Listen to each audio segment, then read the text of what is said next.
His teammates like to call him the quarterback of UNLV's defense. On Tuesday, Jackson Woodard was named the 2024 Defensive Player of the Year. From the leadership you see in him as captain to his work ethic off the field, Woodard's success is solely based on the fact that he's been supported by his teammates and coaches. Honestly, for me, it's just seeing him grow. You know, we were at Arkansas with each other, and you know, just him seeing from being a young guy, just now going and being a leader, being somebody that everybody looks at and just says, that's our leader, that's our captain. You know, he makes everything go. You know, I know I'm in the back end communicating and making my checks, but you know, he's up front making everything happen for sure, making sure everybody's in the right gaps, making sure everybody's in the right front. So, I mean, he makes everything go, and you know, he does it with not only his words, but his actions, and also off the field, you know, his habits and how he takes care of his body, you know, how he goes about his business, you know. Definitely, I respect it, and I mean, it's honestly, like I said, it's just great to see, you know, him grow and be the person that he is. You know, he's always been a great guy, but just see the elevation of him from Arkansas to now is something it was beautiful to see. Jackson Woodard averages 9.5 tackles per game. The Arkansas native has reached 114 tackles on the year. Heading into the Mountain West Championship game, Woodard continues to anchor his team. The Rebels head into Friday knowing that they have unfinished business against the Broncos. It's the best. I mean, that's the best part of sports, I think, is when everyone's against you. It's when, you know, you got to lock arms with your teammates and go to battle. And you know, obviously in a hostile environment, the lights are bright, the pressure's on. I think that's when this team plays its best. Discipline fuels this Rebels team. They head into this matchup focusing on the word finish.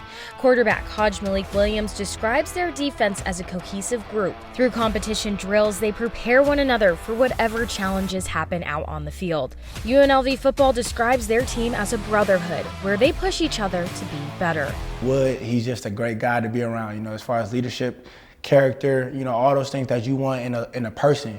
You know, he brings in, and that's what's having him to be so successful on the field. Because at the end of the day, he's the guy that's, you know, in the middle of our defense. You know, we depend on him to make a lot of calls and put us in the right position. The offense is sitting on the sideline. We're watching the defense, you know, hoping like they can get a stop and stuff. And we just see Jackson flying all over the field, tackle after tackle. Like, he'll make a play, then the very next play, he makes another play. Like, you know, he's just making interceptions, sacks, tackles for loss, or just, you know, we're stopping him on third down when we need it, and he's everywhere on the field, and you know he really loves the game. He's just like another person that's one of the hardest workers on the team, always in here 24/7 in the facility, and always watching film and just trying to get an edge on his opponent. He's so competitive, and you know, that's one thing that me, him, and Rick are always like competing in. So it's just good when you have, you know, someone like him on the defensive side of the ball, and you complement him with players like John O'Baldwin, Jay Cat, Antonio Doyle,